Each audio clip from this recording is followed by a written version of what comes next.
The knocking came just after midnight, frantic, desperate, the sound of fists against wood that had already started to freeze. Through the small window, Elias Drummond could see Henrik Larsson's face, blue in the lamplight, and behind him the white wall of wind that had already killed everything it touched. Before we go further, let us know in the comments where you're watching from. And if stories of frontier survival speak to you, hit that subscribe button. Tomorrow's tale will test everything you thought you knew about winter. The hatch weighed 300 pounds, but Elias had designed it to move on bronze hinges he'd traded for with a blacksmith in Bismarck.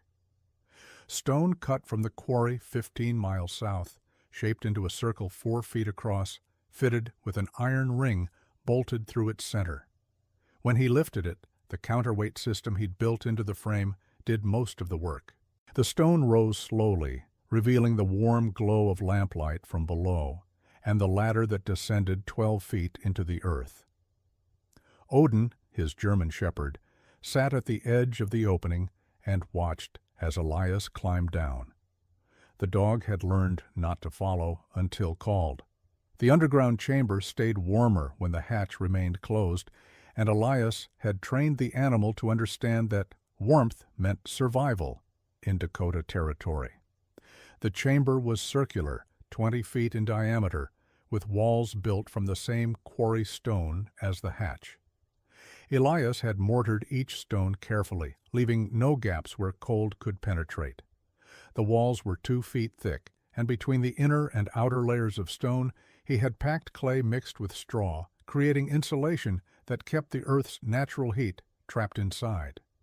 The ceiling was vaulted, engineered to distribute the weight of the soil above across the entire structure rather than concentrating pressure on any single point. 2 ventilation shafts rose from opposite sides of the chamber, extending through the cabin floor above and up through the roof. Each shaft was 8 inches in diameter, lined with tin to prevent collapse, and fitted with baffles that allowed air to flow while preventing snow or rain from entering. The system created circulation without creating drafts. Fresh air came in through one shaft, while stale air rose through the other, a principle Elias had read about in a book on mine ventilation he'd found in a Kansas City bookshop 2 years earlier. The chamber's floor was flagstone, laid over compacted earth, and sloped slightly toward a central drain that led to a dry well he'd dug even deeper into the ground. Shelves lined the walls, built from pine planks and stocked with supplies. Glass jars filled with preserved vegetables, dried meat hanging from hooks, barrels of flour and cornmeal, sealed containers of salt and sugar. A cast iron stove sat against one wall, its chimney pipe rising through a specially designed opening in the ceiling that allowed smoke to vent through the cabin above. Water barrels stood in the coolest corner, filled from the well each autumn before the ground froze.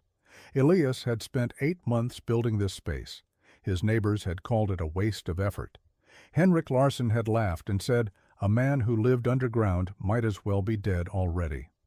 Robert Calloway had suggested Elias was touched in the head, building a grave for himself while still breathing. But Elias had learned something the previous winter that none of them seemed to understand. The earth protected what the air destroyed. Thomas Drummond had been checking the livestock when the wind changed. Elias remembered watching his father walk toward the barn that afternoon, moving with the confident stride of a man who had survived 19 Dakota winters. The sky had been clear. The temperature was cold but manageable, perhaps 10 degrees above zero. Nothing suggested what was coming. The blizzard arrived without warning. One moment the air was still. The next, the world disappeared into white chaos. Elias was inside the cabin preparing supper when the temperature dropped 30 degrees in less than an hour. He called for his father. No answer came. He opened the door, and the wind hit him like a physical blow, driving ice crystals into his face with enough force to draw blood. He could not see the barn. He could not see anything beyond 5 feet. The wind screamed with a sound that seemed alive, furious, determined to strip everything from the earth. Elias tried to push forward, but the cold was unlike anything he had experienced. It burned his lungs. It froze the moisture in his nose and eyes. After 10 steps, he realized he could no longer see the cabin behind him. He turned back, fighting panic, and barely found the door. Inside, he fed the fire and waited. The wind shook the cabin walls. Snow forced itself through gaps in the chinking between logs. The temperature inside dropped steadily despite the fire burning at full intensity. Elias wrapped himself in every blanket they owned and watched the door, expecting his father to appear at any moment. Thomas did not come back that night. The blizzard continued for 18 hours. When it finally stopped, the silence was absolute. Elias opened the door to find snowdrifts 8 feet high against the cabin walls. The barn was still standing, barely. He found his father 30 yards from the barn door, frozen in a position that suggested he had been trying to crawl back toward the cabin. Thomas Drummond had been a strong man, experienced and prepared. He had known how to survive in harsh conditions. But the blizzard had not cared about experience. It had killed him in the open space between 2 buildings that were less than 50 yards apart. The cold had been so intense, the wind so disorienting, that a man could die within sight of shelter. Elias buried his father when the ground thawed in April. He spent the funeral thinking about buildings and barriers and the fundamental problem of protection. A cabin kept out wind and rain. It concentrated the heat from a fire, but when the temperature dropped far enough and the wind blew hard enough, a cabin became only marginally better than being outside. The walls were thin, the gaps were numerous. The fire could only do so much against cold that pressed in from every direction, patient and relentless and absolute. Elias spent the spring of 1876 studying how things survived winter. He walked the territory around his homestead and paid attention to what remained intact and what failed. Cabins with thin walls showed frost on interior surfaces. Snow that forced through gaps in chinking created ice buildup that never fully melted. Livestock that survived were those kept in below-ground dugouts, not surface barns. He visited Margaret Yates, whose husband had died 3 years earlier from pneumonia contracted during a winter storm. She lived in a sod house built partially underground, with only 3 feet of wall exposed above the soil line. Her 2 children, a boy of 7 and a girl of 5, seemed healthier than most frontier children. When Elias asked about heating costs, Margaret explained that she burned less than half the firewood that cabin dwellers used. The earth insulated her home. The temperature inside never dropped below 40 degrees, even without a fire. He examined root cellars across neighboring homesteads.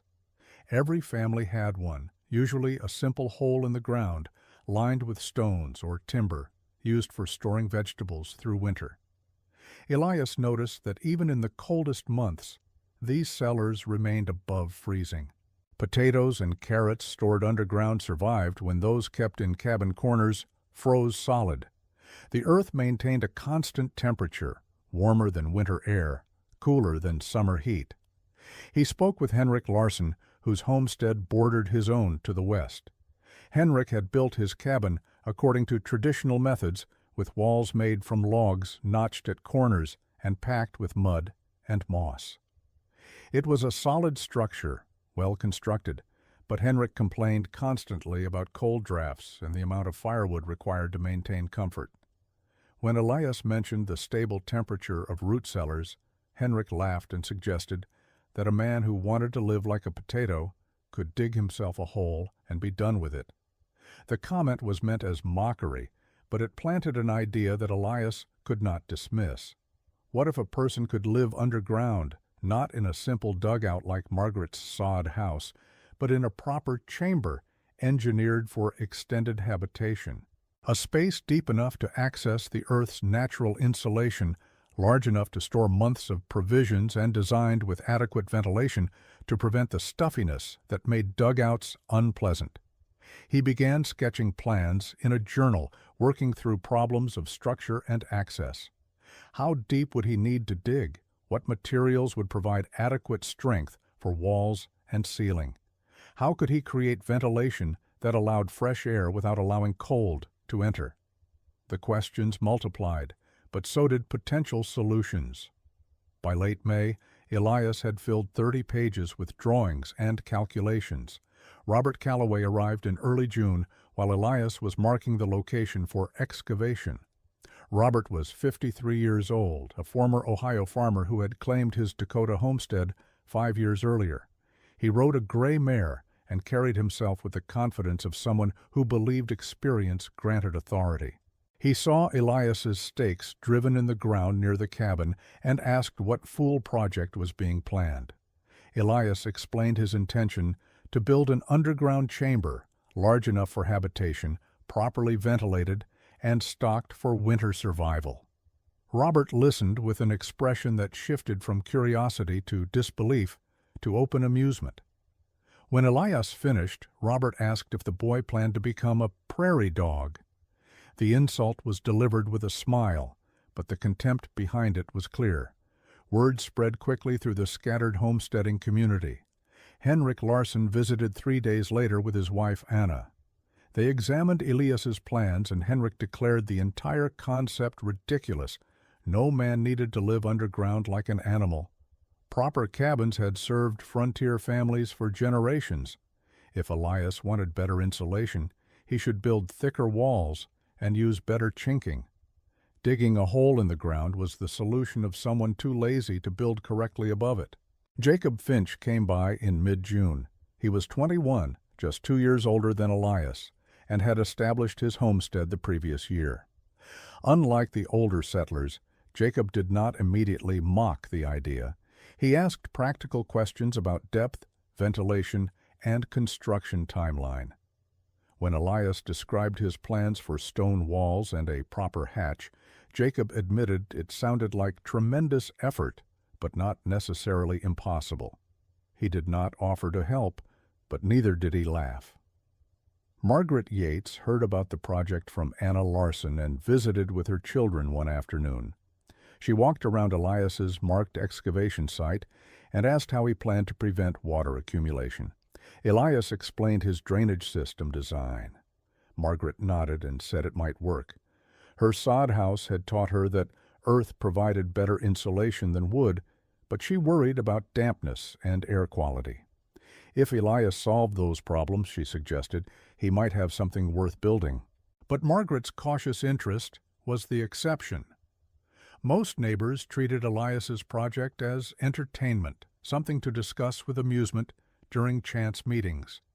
Samuel Porter, a traveling merchant who passed through the territory every few months, heard about it and asked if Elias planned to charge admission for people to view his underground tomb. The joke spread, and soon several homesteaders were referring to Elias's planned chamber as Drummond's grave. Elias began digging in late June when the ground had fully thawed. The location he had chosen was 15 feet from his cabin's eastern wall, close enough for convenient access, but far enough to avoid undermining the cabin's foundation. He needed to excavate a circle 20 feet in diameter and 12 feet deep. The mathematics were simple. The labor was not. The first 3 feet went quickly. Topsoil and decomposed organic matter came away with relative ease. Elias used a spade and worked in the early morning hours before the sun made the labor unbearable. Odin lay in the shade and watched as the hole grew deeper. By the end of the first week, Elias had removed enough soil to create a depression visible from a quarter-mile away. The next layer was harder.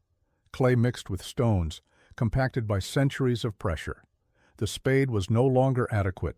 Elias switched to a pickaxe, breaking the clay into chunks that he then shoveled out. His hands blistered, healed, and blistered again. His shoulders and back developed the constant ache of repetitive strain. He worked 6 hours each morning, rested during the afternoon heat, and worked another 3 hours in the evening before darkness made further progress impossible. By mid-July he had reached 6 feet deep. The excavation now required a ladder to enter and exit. Removing soil became more complicated because he had to shovel it into buckets, climb the ladder, and dump the contents on the growing spoil pile.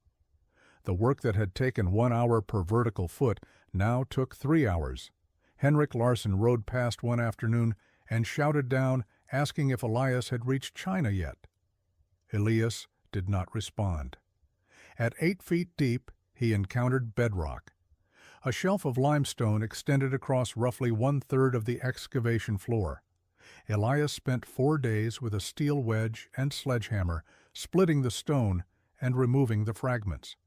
The sound of metal striking stone echoed across the prairie. Robert Calloway heard it from his homestead a mile away and told anyone who would listen that Drummond was clearly insane, making noise like that for a project that served no purpose.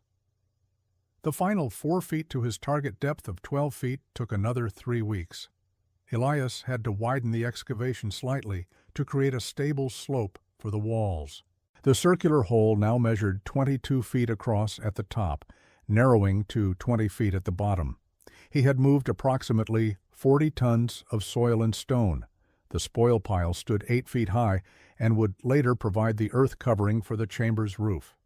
By mid-August, the excavation was complete. Elias stood at the bottom and looked up at the circle of sky 12 feet above. The air was noticeably cooler at this depth, even on days when the surface temperature exceeded 90 degrees. The earth insulation he had theorized about was already functioning. Now came the harder part. He needed to line this hole with walls strong enough to hold back thousands of pounds of soil pressure while maintaining structural integrity through decades of freeze-thaw cycles. The nearest quarry was 15 miles south, operated by 2 brothers from Pennsylvania who had discovered a limestone deposit while digging a well. Elias rode there in late August with specific requirements. He needed stones cut into rectangular blocks, each approximately 12 inches high, 18 inches long, and 8 inches deep. The uniformity was essential for proper wall construction. Random field stones would create gaps and weak points that would compromise the structure. The quarry brothers, Paul and Daniel Ketterman, listened to his specifications and quoted a price that consumed most of Elias's remaining cash from the previous year's wheat harvest. He agreed to their terms and arranged for delivery in installments. Every 5 days, a wagon would arrive loaded with 200 stones. Elias would have time to incorporate each delivery into his walls before the next load arrived. The first delivery came on September 2nd. Elias began construction immediately. He had spent the previous week preparing mortar using a formula he had found in a builder's manual. Sand from a creek bed 3 miles away, lime purchased from Samuel Porter during his last visit, and water mixed in precise ratios. The consistency needed to be thick enough to hold stones in place, but wet enough to create a complete seal between blocks. He started with a foundation course, laying stones directly on the excavation floor. Each block was positioned with its longest dimension running horizontally. He spread mortar on the top surface of each stone before placing the next course, ensuring complete contact. The first course formed a circle exactly 20 feet in diameter. The wall was beginning. The work required absolute attention to detail. Each stone had to be level, checked with a spirit level he had inherited from his father. If one stone sat slightly tilted, every course above it would compound the error. By the 10th course, a small deviation at the bottom would create a significant structural problem at the top. Elias worked slowly, measuring and adjusting, sometimes removing a stone and resetting it 5 times before he was satisfied with its position. The physical challenge was substantial. Each stone weighed approximately 40 pounds. Lifting it, positioning it, and holding it steady while checking level required strength and patience.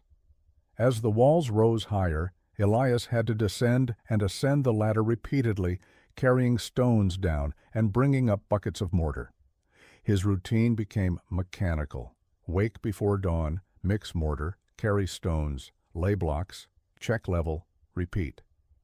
By late September, the walls had reached 6 feet high.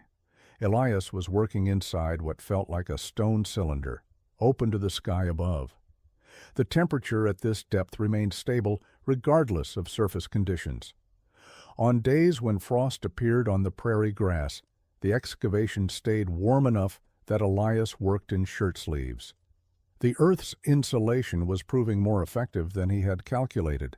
Samuel Porter arrived in early October with supplies Elias had ordered: bronze hinges for the hatch, tin sheets for lining the ventilation shafts, and iron brackets for structural reinforcement. Samuel climbed down the ladder to examine the stonework and admitted he was impressed. The walls looked professional, the kind of masonry you would find in a city building, not a frontier homestead. The wall construction presented a problem that Elias had anticipated but not fully understood until he began working with the stones. A solid wall 2 feet thick would provide strength, but it would also conduct temperature. In winter, the cold ground surrounding the chamber would transfer through the stone, lowering the interior temperature. In summer, the process would reverse. He needed insulation that would break the thermal connection while maintaining structural integrity.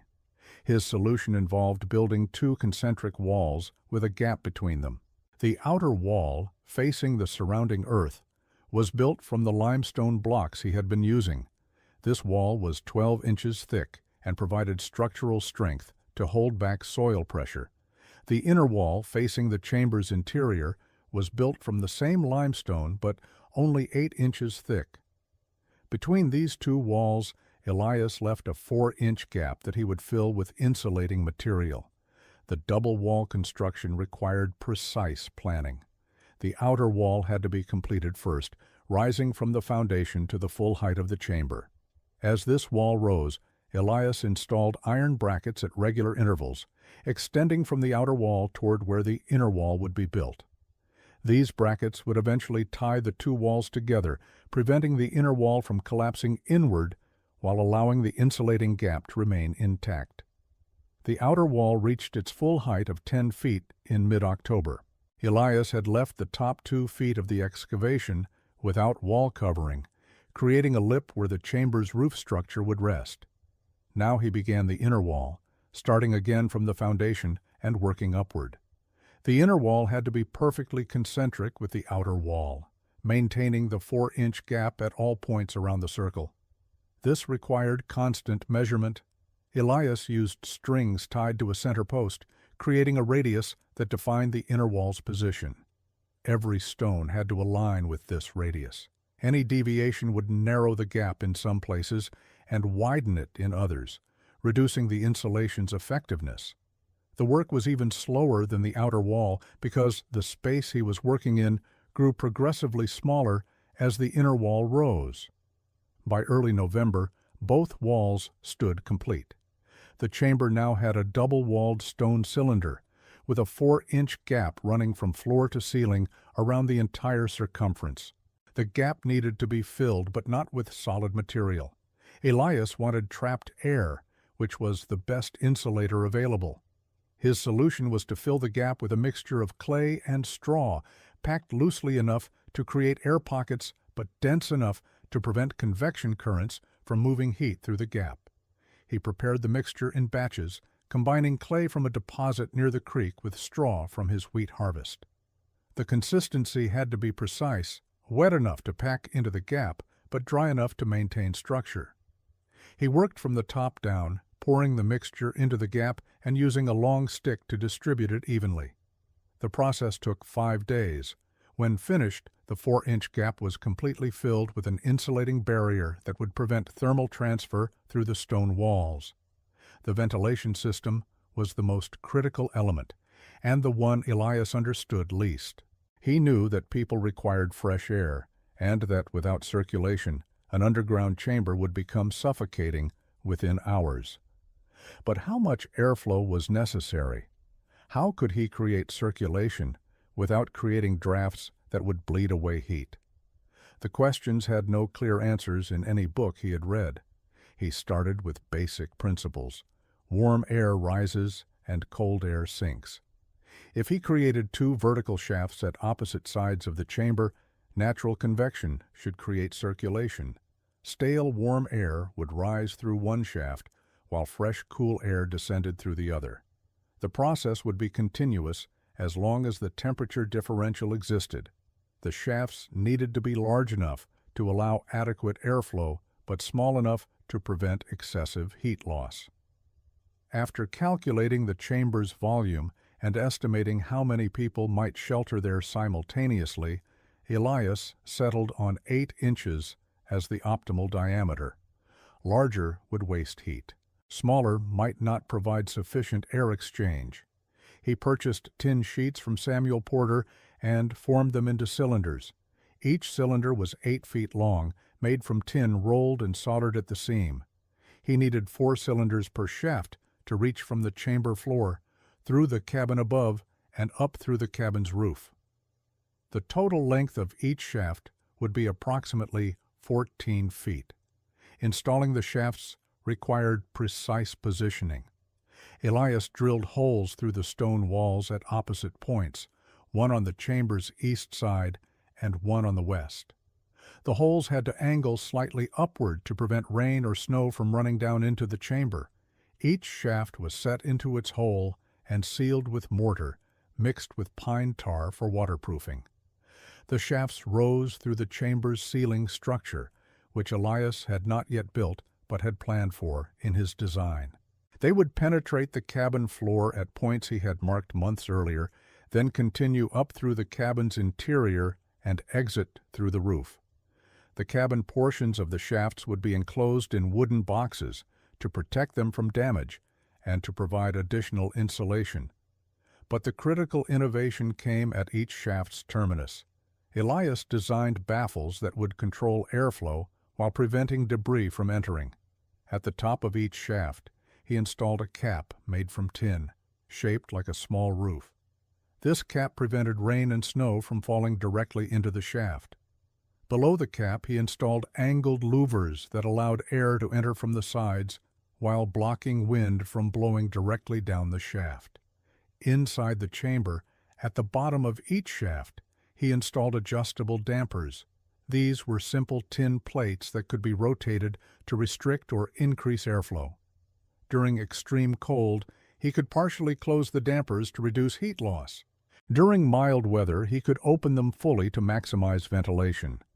The system gave him control rather than leaving air circulation to pure chance. Testing would come later, after the chamber was sealed and habitable. But the design was sound, based on principles he had observed in mine ventilation systems and building chimneys. Air would move. The question was whether it would move enough. The entrance to the chamber required a door unlike any Elias had built before. It needed to be strong enough to support a person's weight since it would be part of the cabin floor. It needed to seal tightly to prevent heat loss from the chamber below. It needed to be insulated to prevent cold from conducting through it during winter, and it needed to be operable by one person from either side. A wooden door would warp with moisture and temperature changes. A metal door would conduct cold directly into the chamber. Stone seemed the logical choice, but stone presented its own challenges. A stone slab large enough to cover the 4-foot circular opening would weigh several hundred pounds. Moving it would require mechanical advantage. Elias designed a circular stone door 4 feet in diameter and 6 inches thick. He hired the Ketterman brothers to cut it at their quarry, specifying exact dimensions and drilling holes for mounting hardware. When delivered in late November, the stone weighed 290 pounds. Just lifting it into position would require help. The hinge system was the critical innovation. Elias had purchased bronze hinges from Samuel Porter, massive pieces rated for gates on wealthy estates. Each hinge consisted of 2 parts, a pintle that mounted to the frame and a strap that mounted to the door. When properly installed, the door would swing on these hinges like any normal door, but the weight required careful engineering. He built the frame first, a circular structure made from oak timbers set into the chamber's ceiling. The frame was 12 inches wide, creating a stable mounting surface for the hinges and a lip for the stone door to rest against when closed. The inner edge of the frame was lined with leather strips treated with tallow, creating a flexible seal that would compress when the door closed. The hinges were mounted to one side of the frame, positioned so the pintles extended horizontally. The corresponding straps were bolted through the stone door using iron pins that penetrated the full 6-inch thickness. The bolts were set in lead to prevent cracking the stone. When the door was hung on these hinges, it would swing upward and outward, opening like a trap door. But lifting 290 pounds was impossible for one person without mechanical advantage. Elias designed a counterweight system using principles he had seen in well mechanisms. He mounted a pulley to a beam above the hatch opening, running a rope through the pulley to a weight box filled with stones. The rope attached to the hatch's far edge, opposite the hinges. The counterweight was calibrated to offset most of the door's weight. When properly balanced, lifting the hatch required only 40 pounds of force instead of the full weight. The system allowed Elias to open the door by pulling on the iron ring bolted through its center. The door would rise smoothly, held partially by the counterweight. Closing required pushing the door down against the counterweight until it seated against the leather seal. The final element was insulation. Elias covered the top surface of the stone with a layer of cork sheeting, then built a wooden cover that sat flush with the cabin floor when the hatch was closed. From inside the cabin, the hatch appeared to be simply a wooden section of floor. With the chamber structurally complete by early December, Elias turned his attention to making it habitable for extended periods. The space was empty except for the stone walls, the ventilation shafts, and the ladder leading down from the hatch.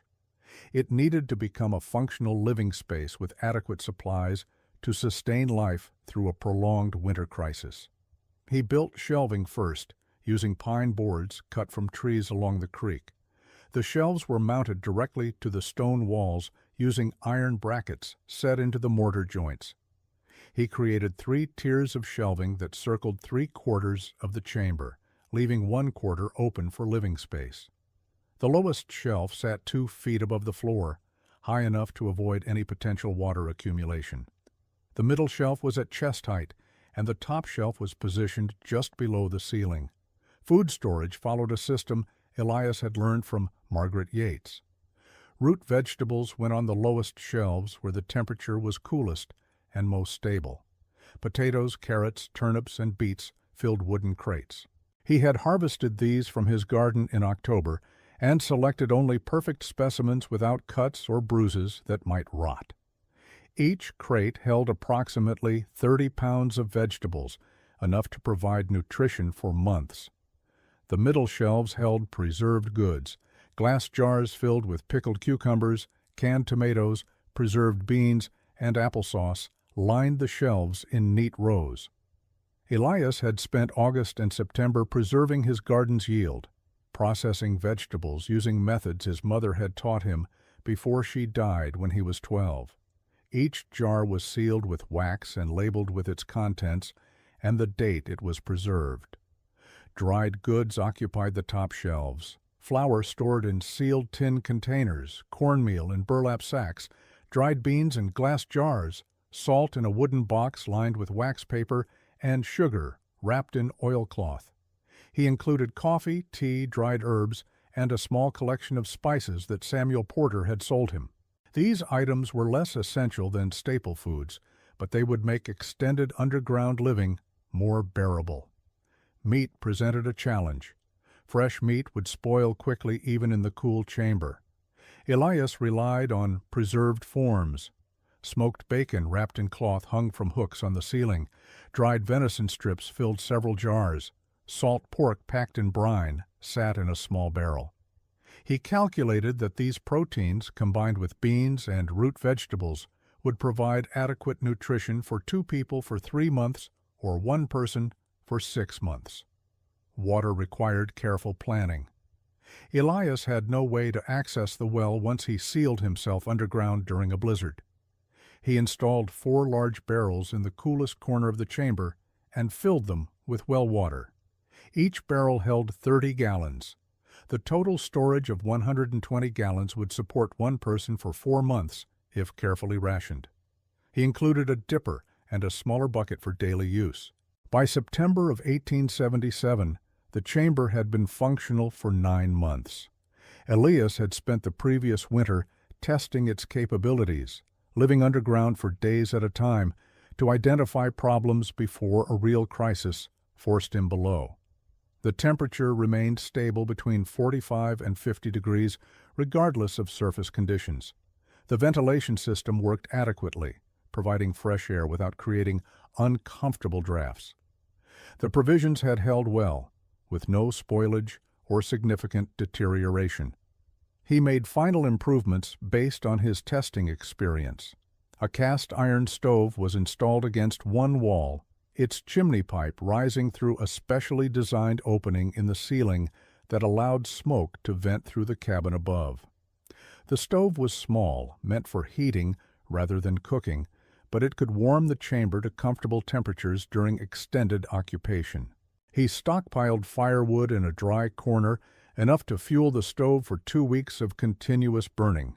He added a sleeping platform built from lumber, raised 2 feet off the stone floor, and fitted with a straw mattress covered in canvas. Blankets and extra clothing were stored beneath the platform in wooden crates, treated with linseed oil to resist moisture. A small table and 2 chairs provided workspace. An oil lamp hung from a ceiling hook, and he stored extra lamp oil in sealed containers on the top shelf. Henrik Larsson visited in mid-September with his wife Anna. They had heard the chamber was complete and came to see what a year of labor had produced.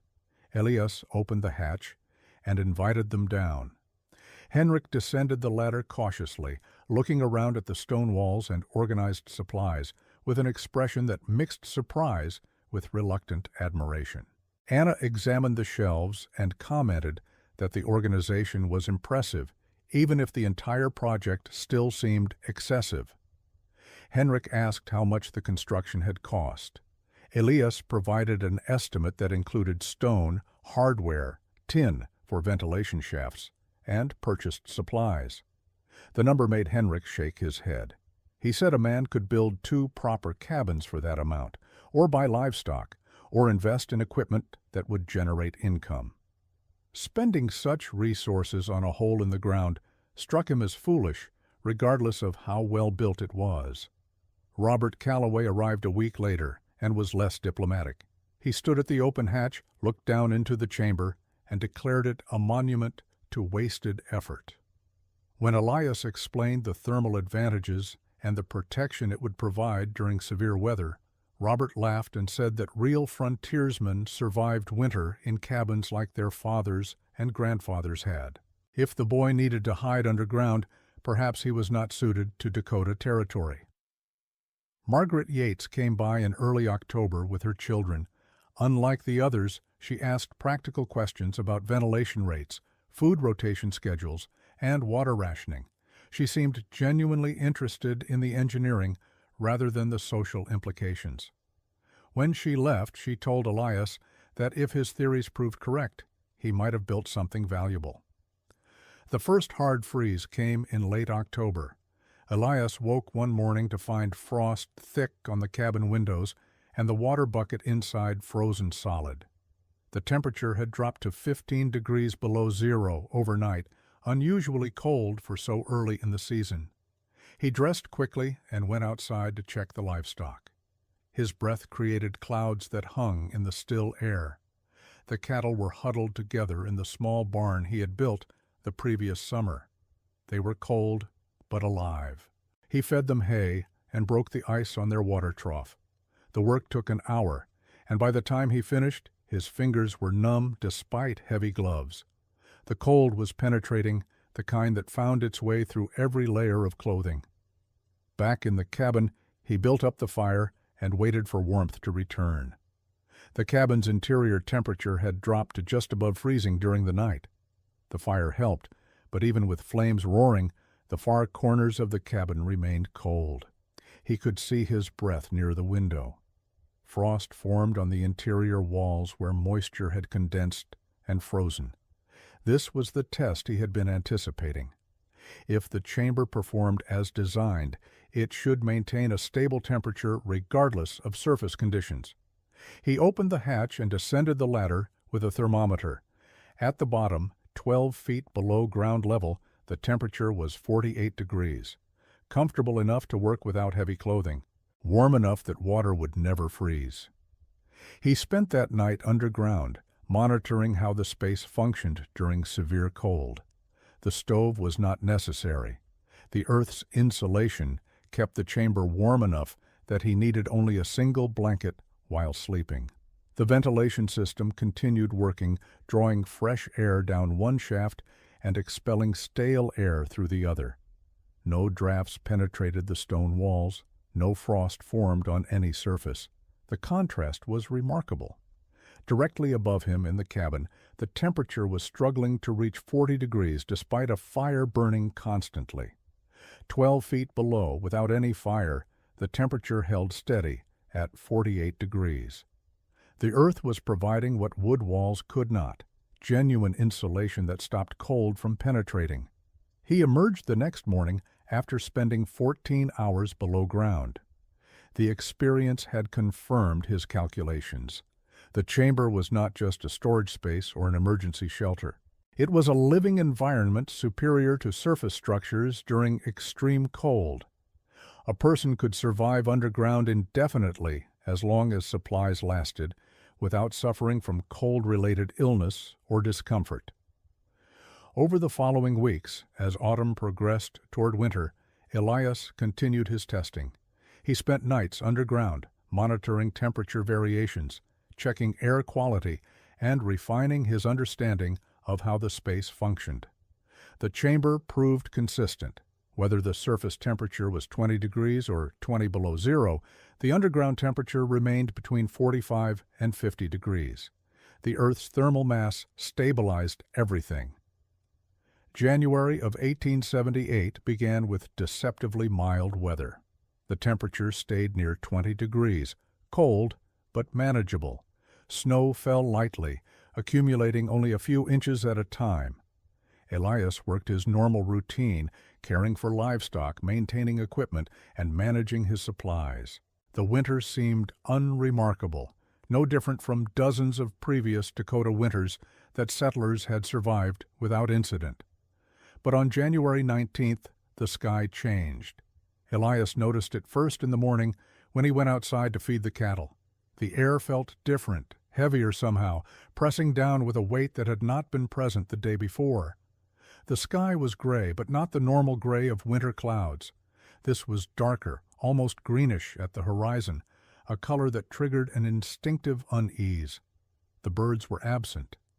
Elias realized he had not heard a single crow or sparrow since waking. The prairie, normally alive with small sounds even in winter, was silent. Odin stayed close to the cabin, refusing to range more than a few yards away. The dog's behavior was unusual enough that Elias paid attention. By midday, the temperature had dropped 10 degrees. By evening, it had dropped 20 more. The wind began just after sunset, starting as a low moan that built steadily into a howl. Elias stood outside and watched the northern horizon. The clouds there were moving fast, roiling and churning in patterns that looked alive. He had seen blizzards before, including the one that killed his father. But this felt different. The atmospheric pressure, the color of the sky, the temperature drop, and the wind pattern all suggested something beyond a normal storm. This was going to be catastrophic. He worked through the night preparing. He brought extra firewood into the cabin, stacking it near the stove. He filled every container with water from the well, knowing the well would freeze solid once the temperature dropped far enough. He moved supplies from the cabin down into the chamber, adding to the stocks already stored there. He brought blankets, extra clothing, his rifle and ammunition, and additional lamp oil. Odin followed him up and down the ladder, sensing urgency, but not understanding its source. Elias made a bed for the dog in the chamber, arranging blankets in a corner away from the stove. By dawn on January 20th, he had moved everything essential below ground. The cabin above was stripped to bare necessities. The storm arrived at noon. The wind hit like a physical blow, shaking the cabin walls and driving snow horizontally across the prairie. Within minutes, visibility dropped to 0. The temperature plummeted. Elias checked his thermometer and watched it fall past 0, past 10 below, past 20 below. The wind made it impossible to stand upright outside. The temperature reached 30 below 0 by mid-afternoon. Elias watched through the cabin window as the world disappeared into white chaos. Snow did not fall so much as fly horizontally, driven by wind that must have exceeded 50 miles per hour. The sound was constant, a roar that made thinking difficult and conversation impossible. The cabin shook with each gust, and snow forced itself through gaps in the chinking that had seemed adequately sealed during mild weather. He sealed the cabin as best he could, stuffing rags into gaps where snow was penetrating. The fire in the cabin stove burned hot, consuming wood at an alarming rate, but the temperature inside continued dropping. Frost formed on the interior walls. Ice crystals grew around the window frame. His breath hung visible in the air despite the fire roaring less than 10 feet away. By evening, the cabin's interior temperature had dropped to 10 degrees. Elias wore every piece of heavy clothing he owned and still felt cold penetrating to his bones. The wind found every weakness in the cabin's construction, creating drafts that moved through the space like invisible rivers. He could feel cold air flowing across the floor, rising along the walls, and circulating despite his efforts to seal every gap. The livestock were dying. He could hear the cattle in the barn, their distressed sounds barely audible over the wind. But there was nothing he could do. Opening the cabin door meant exposure to wind and cold that would kill a person in minutes. The barn was only 40 yards away, but it might as well have been 40 miles. The distance was unsurvivable in these conditions. Around midnight, he made the decision to go underground. The cabin was failing. The fire was consuming his wood supply too quickly to sustain through a prolonged storm. The cold was winning despite his efforts. He opened the hatch and felt warm air rise from below. The contrast was immediate and unmistakable. The chamber was 48 degrees. The cabin was approaching 0. He called Odin and descended the ladder. The dog followed without hesitation, apparently as eager to escape the cold as Elias was. At the bottom, Elias removed his heavy outer layers. They were unnecessary in the chamber's stable temperature. He climbed back up, pulled the wooden cover over the hatch opening, and sealed it from below with the stone door. The counterweight system worked smoothly, and the door settled into place with a solid sound that indicated a proper seal. The noise from the storm decreased immediately. The stone and earth absorbed the wind's roar, reducing it to a distant sound like surf on a faraway shore. The temperature held steady.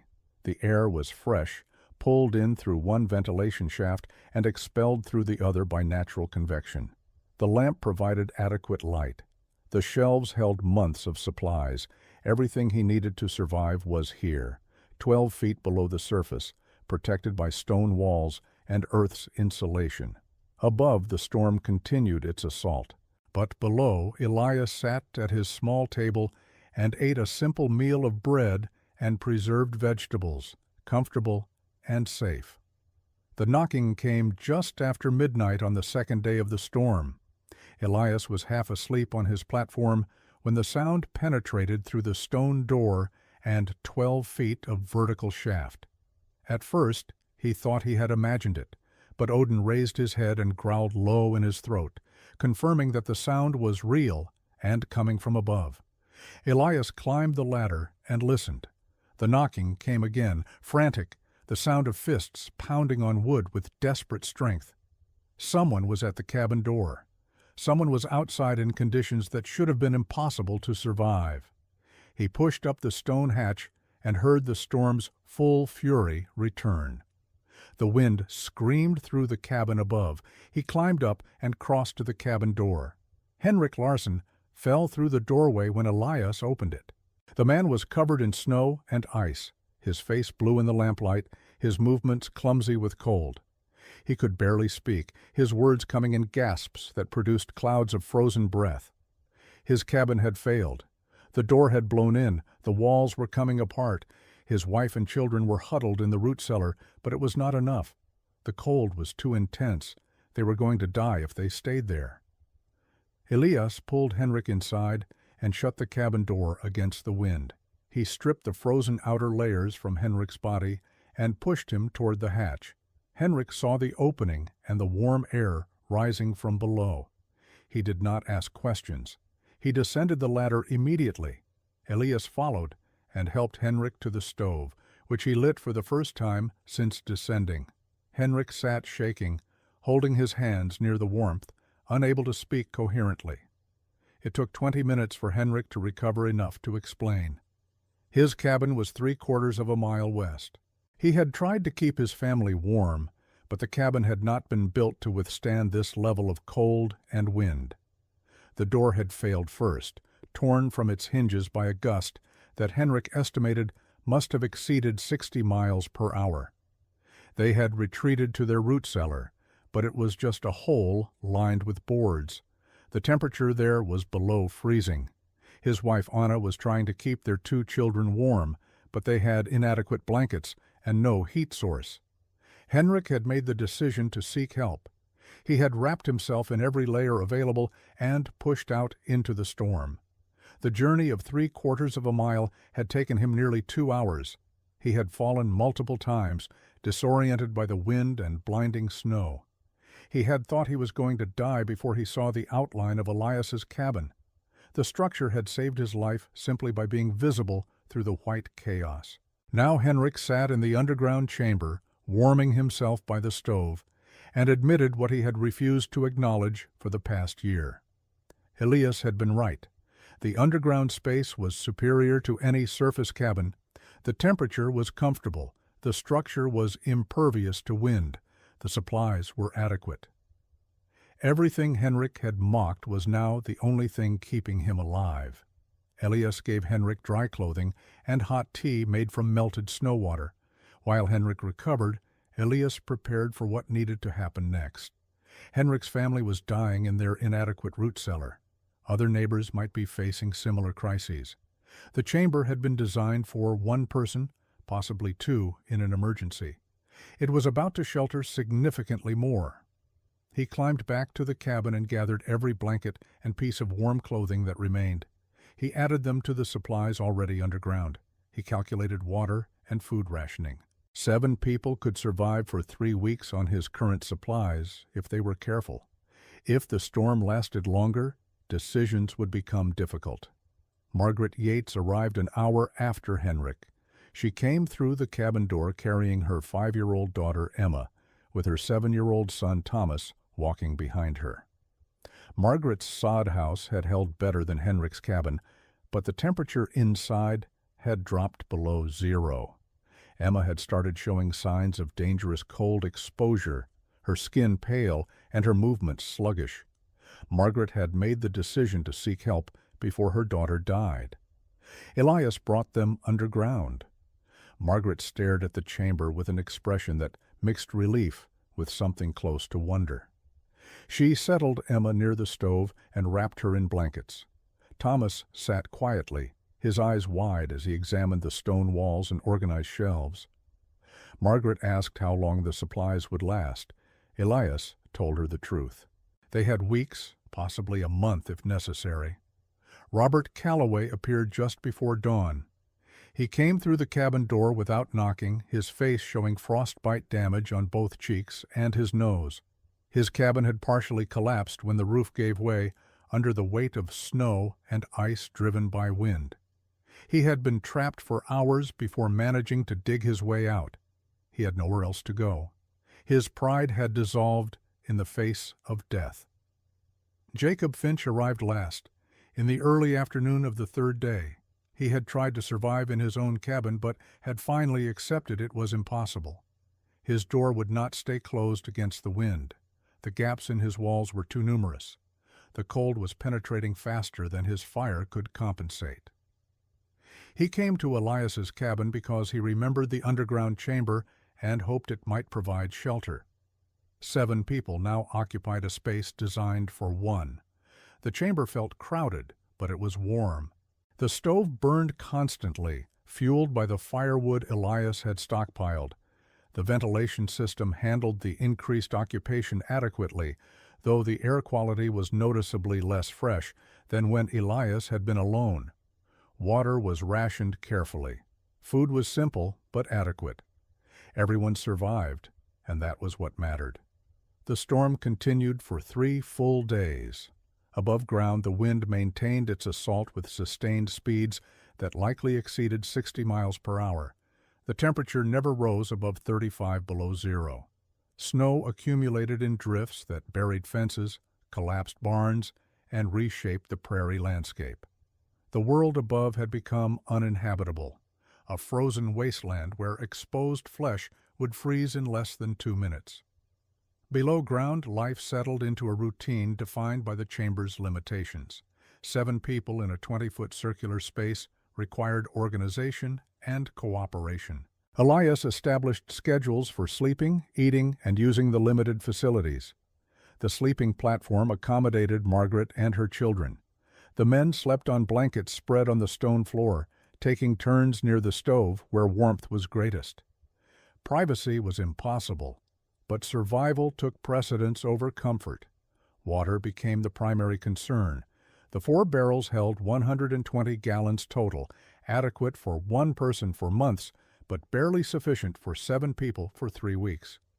Elias implemented strict rationing, allowing each person 1 quart per day for drinking and washing.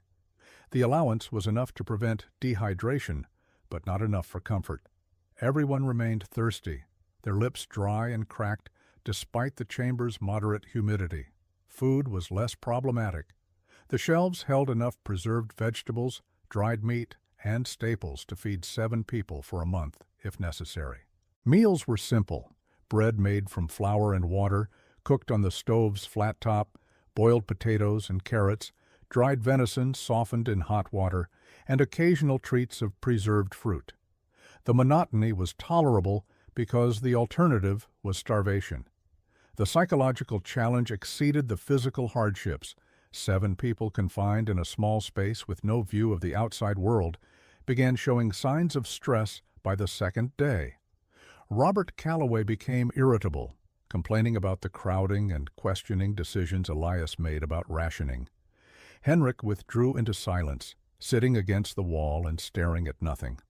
Margaret focused her energy on keeping her children calm and occupied, telling them stories and creating simple games with items from the shelves. Jacob Finch proved most adaptable. He helped Elias manage the stove, monitor ventilation, and maintain order among the group. The 2 young men worked together to solve problems as they arose, adjusting dampers when air quality declined, reorganizing supplies to create more floor space, and mediating disputes before they escalated. Their partnership created stability that prevented the group from fracturing under pressure. Odin moved among the people, accepting attention from whoever offered it.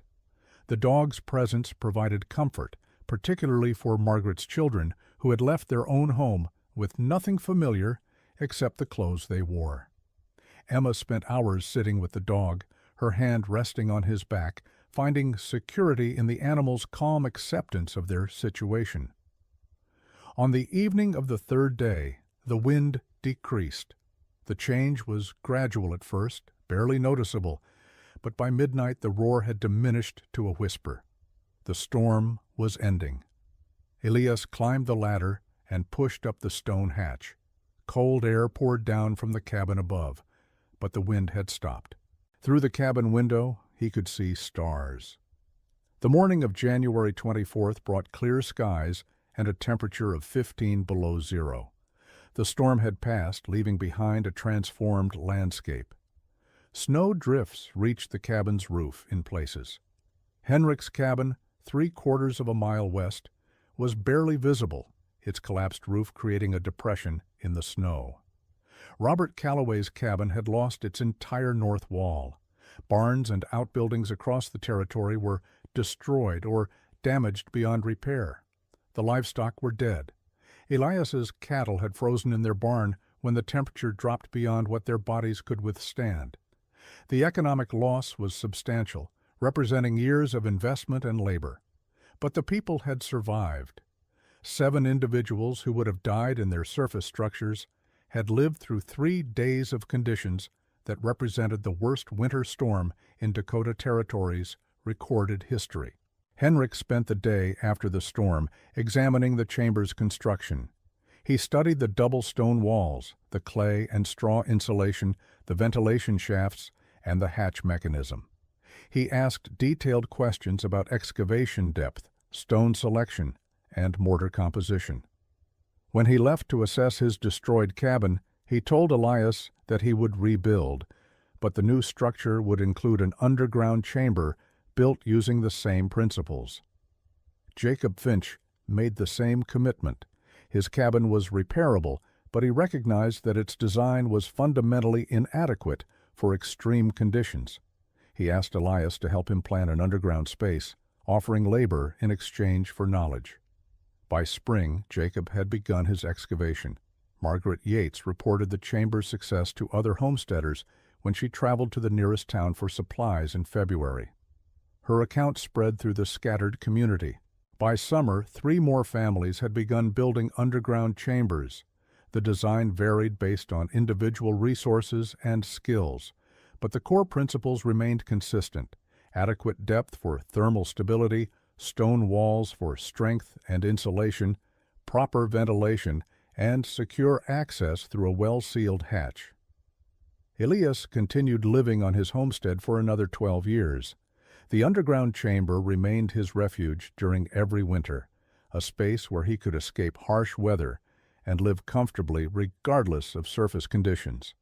He shared his knowledge freely with anyone who asked, helping neighbors plan and build their own chambers, never claiming credit or seeking recognition. By the early 20th century, underground shelters built using principles Elias had developed were common across northern Dakota Territory. They saved lives during severe winters that followed. The specific attribution to Elias Drummond faded from memory, but the technique persisted because it worked. The story of Elias Drummond's underground chamber teaches that frontier innovation often emerged from necessity rather than theory. A young man watching neighbors mock his efforts had built something that ultimately saved those same neighbors' lives. His solution required no new technology, just existing materials used with intelligence and care. His willingness to share knowledge freely created a legacy that extended far beyond his lifetime, carved not in monuments, but built into stone and earth across the Dakota Prairie.